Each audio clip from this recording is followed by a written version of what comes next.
ನಮಸ್ಕಾರ. ಇಂದಿನ ಈ ವಿಶೇಷ ವಿಶ್ಲೇಷಣೆಗೆ ಸ್ವಾಗತ.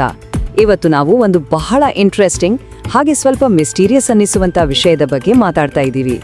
ಅವರೇ ಶ್ರೀ ಹವಾ ಮಲ್ಲಿನಾಥ್ ಮುತ್ಯ. ಇಂದಿನ ನಮ್ಮ ಈ ಅಧ್ಯಯನದಲ್ಲಿ ಅವರ ಜೀವನ, ಅವರ ಸುತ್ತ ಇರುವ ಅಪಾರ ಭಕ್ತಿ ಹಾಗೆ ಅವರ ಬಗ್ಗೆ ಕೇಳಿಬರುವ ಆ ಅಚ್ಚರಿಯ ಪವಾಡಗಳನ್ನ ನಾವು ಬಿಡಿಸಿ ನೋಡಲಿದ್ದೇವೆ. ಬನ್ನಿ, ಮೂಲ ದಾಖಲೆಗಳನ್ನ ಇಟ್ಕೊಂಡು ಈ ಅದ್ಭುತ ಪಯಣವನ್ನ ಶುರು ಮಾಡೋಣ. ಓಕೆ, ಈಗ ನೇರವಾಗಿ ವಿಷಯಕ್ಕೆ ಬರೋಣ. ಅಸಲಿಗೆ ಯಾರು ಈ ನಿರುಗುಡಿಯ ನಡೆದಾಡುವ ದೇವರು? ಈ ಮಾಡರ್ನ್ ಯುಗದಲ್ಲೂ ಕೂಡ ಒಬ್ಬ ವ್ಯಕ್ತಿ ಹೇಗೆ ಇಷ್ಟೊಂದು ದೊಡ್ಡ ಮಟ್ಟದ ಪ್ರಾದೇಶಿಕ ಭಕ್ತಿಯನ್ನ ಗಳಿಸಕ್ ಸಾಧ್ಯವಾಯಿತು? ಖಂಡಿತ ಈ ಪ್ರಶ್ನೆ ನಿಮ್ಮೆಲ್ಲರಲ್ಲೂ ಮೂಡಿರಬಹುದು ಅಲ್ವಾ?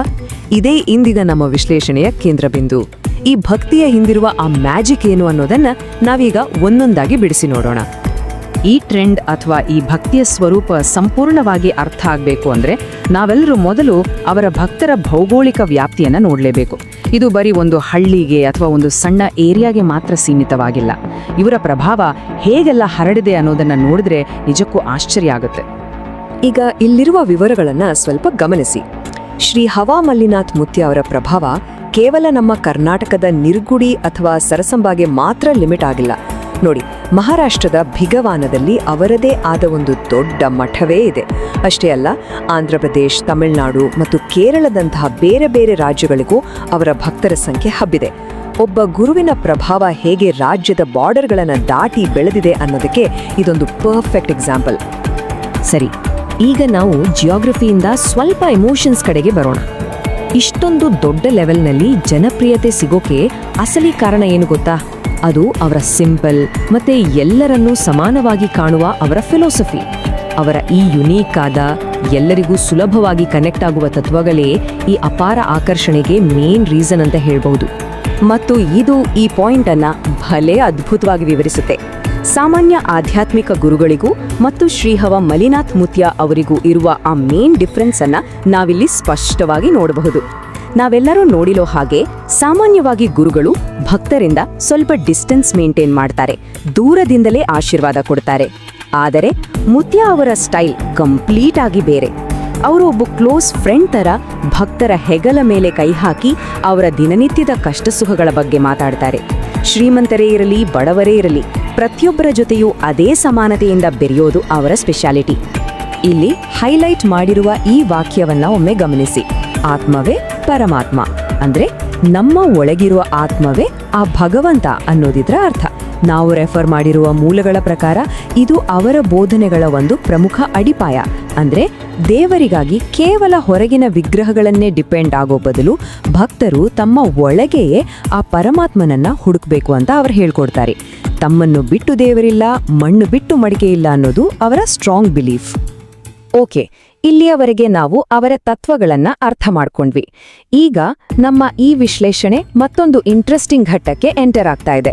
ಅದೇ ಸ್ಥಳೀಯ ಜಾನಪದ ಮತ್ತು ಪವಾಡಗಳ ಕಥೆಗಳು. ನಾವಿಲ್ಲಿ ಸಂಪೂರ್ಣವಾಗಿ ನಿಷ್ಪಕ್ಷಪಾತವಾಗಿ ಇದನ್ನ ಕಣ್ಣು ಹಾಯಿಸೋಣ. ಈ ಮುಂದಿನ ಭಾಗವು ಮೂಲಗಳಲ್ಲಿ ಮೆನ್ಷನ್ ಮಾಡಿರುವಂತಹ ಕೆಲವು ವಿಶಿಷ್ಟವಾದ ಮತ್ತು ಅತೀಂದ್ರಿಯ ಘಟನೆಗಳ ಬಗ್ಗೆ ಇದೆ. ಇಲ್ಲಿರುವ ಹಂತಗಳನ್ನ ನೀವು ಗಮನಿಸಬಹುದು. ಕಥೆ ಶುರುವಾಗೋದು ಹೀಗೆ. ಮೊದಲನೇದಾಗಿ, ಮಕ್ಕಳಿಲ್ಲದ ಆದರೆ ಸಾಕಷ್ಟು ಆಸ್ತಿಪಾಸ್ತಿ ಇರುವ ಒಬ್ಬ ಶ್ರೀಮಂತ ದಂಪತಿ ಭಿಗವಾನ ಆಶ್ರಮಕ್ಕೆ ಬರ್ತಾರೆ. ಎರಡನೇ ಹಂತದಲ್ಲಿ ಏನಾಗುತ್ತೆ ಅಂದ್ರೆ, ಗುರುಗಳು ಅವರಿಗೆ 11 ಅಮಾವಾಸ್ಯೆ ಮತ್ತು 11 ಹುಣ್ಣಿಮೆಗಳಂದು ಬಂದು ಪೂಜೆ ಮಾಡುವಂತೆ ಒಂದು ಟಾಸ್ಕ್ ಕೊಡ್ತಾರೆ.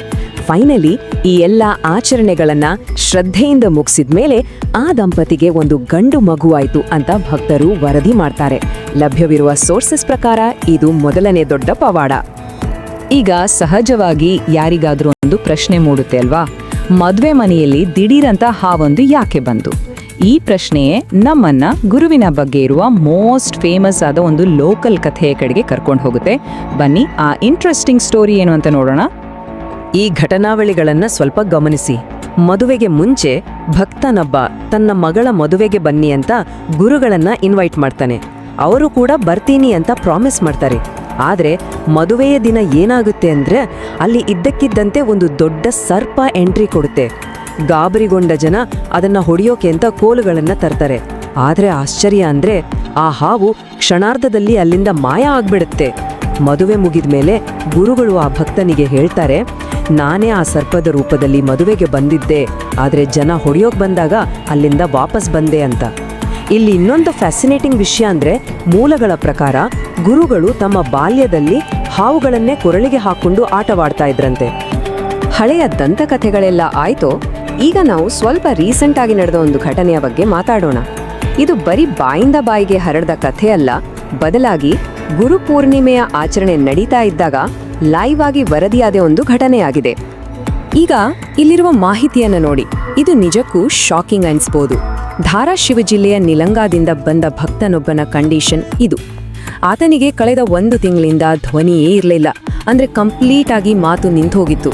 ಆದರೆ ಆಶ್ಚರ್ಯ ಏನಂದ್ರೆ, ಗುರುವಿನ ದರ್ಶನ ಮಾಡಿ ಆಶೀರ್ವಾದ ಪಡೆದ ಕೇವಲ 1 ನಿಮಿಷದೊಳಗೆ ಆತನ ಧ್ವನಿ ಸಂಪೂರ್ಣವಾಗಿ ವಾಪಸ್ ಬಂತು ಅಂತ ವರದಿ ಮಾಡಲಾಗಿದೆ. ಸ್ಪಾಂಟೇನಿಯಸ್ ಆಗಿ ಗುಣಪಡಿಸುವ ಈ ರಿಪೋರ್ಟ್ ನಿಜಕ್ಕೂ ವಿಸ್ಮಯಕಾರಿಯಾಗಿದೆ ಅಲ್ವಾ? ಸರಿ, ಪವಾಡಗಳು ಮತ್ತು ಅತೀಂದ್ರಿಯ ಶಕ್ತಿಗಳ ಕಥೆಗಳಿಂದ ನಾವೀಗ ಮತ್ತೆ ರಿಯಾಲಿಟಿಗೆ ವಾಪಸ್ ಬರೋಣ. ಈ ಸೂಪರ್ ನ್ಯಾಚುರಲ್ ಕ್ಲೇಮ್ಸ್ಗಳನ್ನ ಪಕ್ಕಕ್ಕಿಟ್ಟು ನೋಡಿದ್ರು, ಗುರುಗಳು ತಮ್ಮ ಸಮಾಜದ ಮೇಲೆ ಅತ್ಯಂತ ಸ್ಪಷ್ಟವಾದ ಮತ್ತು ಗ್ರೌಂಡ್ ಲೆವೆಲ್ನ ಪ್ರಭಾವವನ್ನ ಬೀರಿದ್ದಾರೆ. ಈ ಸಮಾಜಮುಖಿ ಕಾರ್ಯಗಳು ಹೇಗೆ ಅವರನ್ನ ಜನರಿಗೆ ಮತ್ತಷ್ಟು ಹತ್ರ ಮಾಡಿದೆ ಅನ್ನೋದನ್ನ ನಾವೀಗ ನೋಡೋಣ. ಇಲ್ಲಿರುವ ಅನ್ನದಾಸೋಹ ಅನ್ನೋ ಪದವನ್ನ ಗಮನಿಸಿ. ಇದರ ಅರ್ಥ ಕಂಟಿನ್ಯೂಸ್ ಆಗಿ ನಡೆಯುವ ಉಚಿತ ಆಹಾರ ವಿತರಣೆ ಮತ್ತು ಸಮುದಾಯದ ಅಡಿಗೆ ಮನೆಗಳು. ಅಂದ್ರೆ ದಾರಿಹೋಕರಾಗ್ಲಿ, ಪ್ರವಾಸಿ ಭಕ್ತರಾಗ್ಲಿ ಅಥವಾ ಸ್ಥಳೀಯರಾಗ್ಲಿ ಯಾರೊಬ್ಬರು ಹಸಿವಿನಿಂದ ಇರಬಾರದು ಅನ್ನೋದು ಇದರ ಮೇನ್ ಕಾನ್ಸೆಪ್ಟ್. ಇದೇ ಕಾರಣಕ್ಕೆ ಆಳಂದ ಮತ್ತು ಕೊಳ್ಳಂಗಿರಿಯಂತಹ ಬೇರೆ ಬೇರೆ ಕಡೆಗಳಲ್ಲಿ ಈ ಅನ್ನದಾಸೋಹ ಕಾರ್ಯಕ್ರಮಗಳನ್ನ ಇವತ್ತಿಗೂ ಬಹಳ ಸಕ್ರಿಯವಾಗಿ ನಡೆಸ್ಕೊಂಡು ಬರಲಾಗ್ತದೆ. ಬರೀ ಮಠದೊಳಗಷ್ಟೇ ಅಲ್ಲ, ರಸ್ತೆಯ ಬದಿಯಲ್ಲೇ ದಣಿದು ಬರುವ ಪ್ರಯಾಣಿಕರಿಗೆ ಗುರುಗಳು ಖುದ್ದಾಗಿ ತಾವೇ ತಮ್ಮ ಕೈಯಾರೆ ಹಣ್ಣುಗಳು ಮತ್ತು ಕಬ್ಬಿನ ಹಾಲನ್ನು ಹಂಚುತ್ತಾರೆ ಅಂತ ಮೂಲಗಳು ಹೇಳ್ತವೆ. ಯೋಚನೆ ಮಾಡಿ, ಸೇವೆ ಮಾಡುವ ಈ ಪರ್ಸನಲ್ ಟಚ್ ಇದೆಯಲ್ವಾ, ಇದು ನಾವು ಮೊದಲೇ ಮಾತಾಡ್ದ ಆ ಹೆಗಲ ಮೇಲೆ ಕೈ ಹಾಕುವ ಈಕ್ವಾಲಿಟಿಯ ವ್ಯಕ್ತಿತ್ವವನ್ನ ಮತ್ತಷ್ಟು ಸ್ಟ್ರಾಂಗ್ ಆಗಿ ಪ್ರೂವ್ ಮಾಡುತ್ತೆ. ಕೊನೆಯದಾಗಿ ಒಂದು ಇಂಟ್ರೆಸ್ಟಿಂಗ್ ಪ್ರಶ್ನೆಯೊಂದಿಗೆ ನಾವಿಂದಿನ ಈ ವಿಶ್ಲೇಷಣೆಯ ಎಂಡಿಗೆ ಬಂದಿದ್ದೇವೆ. ಸ್ಥಳೀಯ ಜಾನಪದ, ಕಣ್ಣಿಗೆ ಕಾಡುವಂತಹ ದತ್ತಿ ಕಾರ್ಯಗಳು ಮತ್ತು ಈ ಮಾಡರ್ನ್ ಯುಗದ ಭಕ್ತಿ ಇವೆಲ್ಲವೂ ಸೇರಿ ಇಂದಿನ ಆಧ್ಯಾತ್ಮಿಕ ವ್ಯಕ್ತಿಗಳ ಲೆಗಸಿಯನ್ನ ಅಥವಾ ಪರಂಪರೆಯನ್ನ ಹೇಗೆ ರೂಪಿಸ್ತವೆ? ನಾವು ಇದನ್ನ ನಂಬಿಕೆಯ ದೃಷ್ಟಿಯಿಂದಲೇ ನೋಡಲಿ ಅಥವಾ ಸಮಾಜಶಾಸ್ತ್ರದ ದೃಷ್ಟಿಯಿಂದಲೇ ನೋಡಲಿ, ನಡೆದಾಡುವ ದೇವರು ಅನ್ನೋ ಈ ಕಾನ್ಸೆಪ್ಟ್ ಮಾತ್ರ ಅತ್ಯಂತ ಆಳವಾದ ಮತ್ತು ಅಷ್ಟೇ ಕುತೂಹಲಕಾರಿಯಾದ ವಿಷಯವಾಗಿ ಉಳಿಯುತ್ತೆ. ಈ ಪ್ರಶ್ನೆಯ ಬಗ್ಗೆ ಸ್ವಲ್ಪ ಯೋಚನೆ ಮಾಡಿ. ಮುಂದಿನ ವಿಶ್ಲೇಷಣೆಯಲ್ಲಿ ಮತ್ತೊಂದು ರೋಚಕ ವಿಷಯದೊಂದಿಗೆ ಸಿಗೋಣ. ನಮಸ್ಕಾರ.